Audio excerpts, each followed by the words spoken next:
সহ্য করে ঘুমিয়ে থাকতে পারে না। আমাদের কানে ভাসে আসে সেই আবু সাইদের সেই শব্দ, আমাদের কানের ভিতরে ভেসে আসে সেই মুক্তের পানি পানি শব্দ, আমাদের বুকে ভাসে আসে সেই মায়ের আত্মনাদ, আমার সন্তান মা বলে ডাক দেয় না। তখন ইসলামী আন্দোলন বাংলাদেশ, আমরা তখন রাজনৈতিক ব্যানার, যারা আজকে নিবন্ধিত বাংলাদেশে দল রয়েছে, কেউ কিন্তু এই কঠিন মুহূর্তে ব্যানার সাথে রাজনৈতিক পরিচয় মাঠে কিন্তু এদের পক্ষে, জালেমদের প্রতিবাদে, খুনিদের প্রতিবাদে কেউ রাজপথে আসে নাই। ইসলামী আন্দোলন বাংলাদেশ ওই কঠিন মুহূর্তেও আমরা বিভিন্ন ঝুঁকি নিয়ে এই জালেমের বিরুদ্ধে, এই খুনিদের বিরুদ্ধে, এই দেশকে অন্যত্র বিক্রি করার যা পায়তারা করেছিল তাদের বিরুদ্ধে, যারা আমাদের দেশের সম্পদ অন্য দেশে পাচার করেছে তাদের বিরুদ্ধে জান নিয়ে, মাল নিয়ে, সমস্ত শক্তি নিয়ে ঝাঁপিয়ে পড়েছিলাম। আপনারা লক্ষ্য করেছেন ইসলামী আন্দোলন বাংলাদেশ শুধু নিছক ক্ষমতার জন্যই, শুধু সম্মানের জন্যই, শুধু অর্থের জন্যই আমরা বাংলাদেশে রাজনীতি করি না। আমরা বাংলাদেশে রাজনীতি করি দুনিয়াতে মানুষ শান্তিতে থাকবে, আখিরাতে চিরকালের জন্য মুক্তি পেয়ে চিরতরে শান্তিতে বসবাস করবে। আজকে আমি বিশেষ করে যারা নাকি ছাত্ররা, শিক্ষার্থীরা এবং আমার যে ভাইয়েরা, আমার যে বাচ্চারা আজকে ন্যায়কে প্রতিষ্ঠার জন্য, জালেমকে উৎখাতের জন্য যারা আজকে জীবন দিয়েছে, যারা আজকে পঙ্গ হয়েছে, আজকে আমার ছেলে দেখছেন অন্ধ অবস্থায় আপনাদের সামনে বক্তৃতা করছে, একই দেখা যায়, সহ্য করা যায়?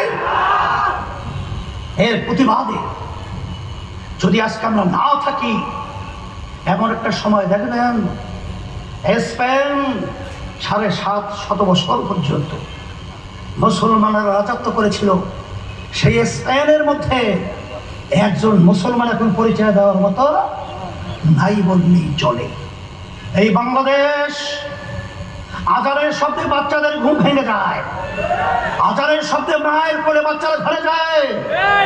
যেই দেশের রাজধানী ঢাকাকে বলা হয় মসজিদের নগরী, সেই দেশে আজকে আমাদেরকে গোলাম হিসেবে বসবাস করতে হবে।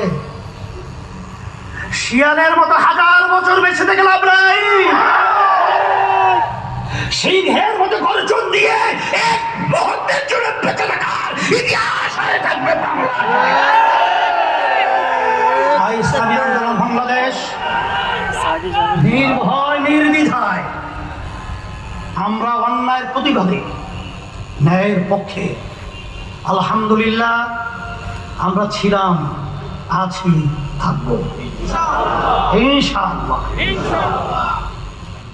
আমি বলেছিলাম কালকেও ঢাকায় বর্তমান যারা কেয়ারটেকার সরকারের দায়িত্ব পালন করছে, অন্তর্বর্তীকালীন সরকার, তাদেরকে আমি স্মরণ করে আজকেও দিতে চাই, ইতিহাস থেকে শিক্ষা গ্রহণ করুন। আপনারাও দায়িত্ব পেয়ে যদি আপনারাও কোনো অন্যায় কাজের সাথে জড়িয়ে যান, ইসলামী আন্দোলন বাংলাদেশ সর্বপ্রথম আপনাদের বিরুদ্ধে কথা বলতে বাধ্য হবে। সাথে সাথে আমরা এটাও বলেছি, যদি আপনারা ন্যায়ের পক্ষে, সতের পক্ষে, দেশের শান্তির জন্য, দেশ রক্ষার জন্য যদি আপনারা কাজ করেন, ভালো কাজের ব্যাপারে সহযোগিতায় ইসলামী আন্দোলন বাংলাদেশ প্রহরীর মতো রাত্র দিন আপনাদের সামনে, পিছনে, পাশে থেকে সহযোগিতা করবে ইনশাআল্লাহ। আজকে চট্টগ্রাম ঐতিহ্যবাহী, আপনারা ন্যায়ের পক্ষে, অন্যায় প্রতিবাদে আপনারা যে অবস্থান তৈরি করেছেন এটা কিন্তু আমরা দেখেছি, শুনেছি। আমি আমার পক্ষ থেকে আপনাদেরকে ধন্যবাদ জানাই। সাথে সাথে আমি সকলকে আহ্বান জানাবো, আজকে ষড়যন্ত্র কিন্তু শেষ হয় নাই। হিন্দুদের মন্দির পাহারা দিই আমরা, বিজাতিদের গির্জা সহ বিভিন্ন উপাসনালয় পাহারা দিই আমরা, কিন্তু এক শ্রেণীর স্বার্থান্বেষী মহল হিন্দুদের মধ্যেও ওরা ঢাকায় কালকে সমাবেশ করেছে, আজকে বিভিন্ন জায়গায় নেমেছে। বাংলাদেশে নাকি সমস্ত মন্দির ভেঙে ফেলা হয়েছে। কোথায় ভেঙেছে আমরা তো বাংলাদেশে দেখছি না। কাদেরকে উস্কিয়ে দিচ্ছে চাচ্ছেন? শোনেন, ভারতে বর্তমানে যে সরকার, মোদী সরকার গঠন করছে না, রাহুল গান্ধী তারা বিরোধী দলে আছে না। রাহুল গান্ধী বলতেছে নরেন্দ্র মোদীকে, নরেন্দ্র মোদী হিন্দুই না। তাহলে বোঝা গেল যে হিন্দুদের মধ্যেও কিন্তু গুন্ডা আছে। সব হিন্দু না, হিন্দুরাও এক শ্রেণীর গুন্ডারা আমাদের দেশকে শান্তি করার জন্য বিভিন্ন নীল নকশা অনুযায়ী কাজ করছে। ওদেরকে প্রতিহত করতে কোথায় বাংলাদেশে, কোন জায়গায়, কোন জেলায়, কোন থানায়, কোন ইউনিয়ন, কোন মহল্লায়, কোন জায়গায় মন্দির ভেঙেছে? সম্পূর্ণ একটা ধোঁকাবাজি এবং অসুন্দর করার জন্য বিভিন্ন নীল নকশা। এই নীল নকশা বাংলাদেশের মানুষ বাস্তবায়ন হতে দেবে না।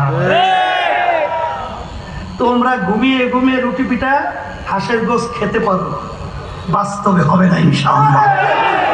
ইসলামী আন্দোলন বাংলাদেশ, আমি সকলকে আহ্বান জানাবো, আসেন আমরা সবাই একত্রিত হই।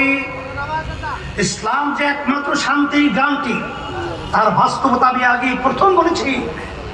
এক শ্রেণী নেমেছে লুটের জন্য, বিভিন্ন চাঁদাবাজি গুন্ডামি করার জন্য, আর ইসলামী আন্দোলন বাংলাদেশ তার সমস্ত সহযোগী সংগঠন নেমেছে মানুষের খেদমতের জন্য।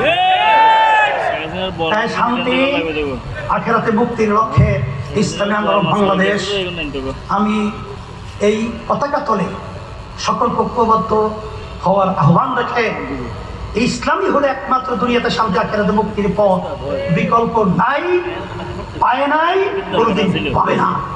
এই আশাবাদ ব্যক্ত করে সকলকে ধন্যবাদ জানিয়ে আমি আমার আলোচনা শেষ করছি। আসসালামু আলাইকুম ওয়া রাহমাতুল্লাহি ওয়া বারাকাতুহু। আল্লাহুম্মা আমিন। রব্বানা আতিনা ফিদ দুনিয়া হাসানাহ ওয়া ফিল আখিরাতি হাসানাহ ওয়া কিনা আযাবান নার বিরহমাতিকা ইয়া আরহামার রাহিমিন।